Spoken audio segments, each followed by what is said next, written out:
Welcome back to Love Talk, and I'm talking today about the difference between change or getting better or tolerating or overcoming issues in life and actually transforming the quality of your life, transforming life itself such that or so that you can deal with the problems and the circumstances and the issues that come up in your life easily, effortlessly, and in a way that will move your life forward instead of doing what we call looping, always the same problem. Have you ever noticed that you have issues that you've had since you were a little kid or since you were a teenager or a young adult, and the same issue keeps coming up over and over and over again, and it goes through a cycle, and we call this cyclical or cyclic change, okay? It moves through a cycle, and it reaches its apex or its highest, most intense point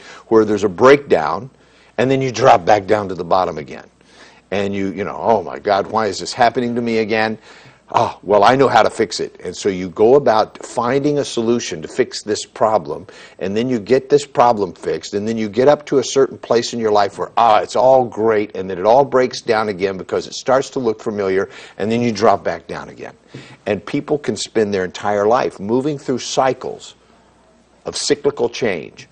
And that's not what we're talking about. That's not what we do at Embrace Growth. Embrace Growth implies, in the very name of it, it implies taking hold of those issues and hanging on to them, bringing them into yourself. Stop looking for the solution outside yourself and really begin to literally close your eyes and go within. Not close your eyes so you don't see the problem, okay? That's different. This is seeing with the inner eye. Seeing with the inner voice, the inner soul, that part of you that is connected and real, that part of you that's really you, that's always been you. It's been you no matter what kind of hairstyle you had, or what makeup you put on, or what shoes you wore, or what kind of car you drove, or how much money you made, or how much education you've got, or who you've been married to or not married to. It's always been you. There's a part of you that you know what I'm talking about is true. It's true.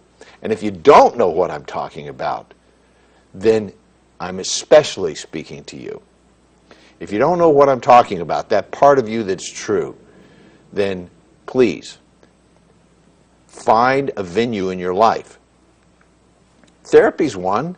Getting a great coach, I happen to know one or two, is a good idea. Reading, studying, meditating, practicing something. All those things that they call spiritual practices are simply that.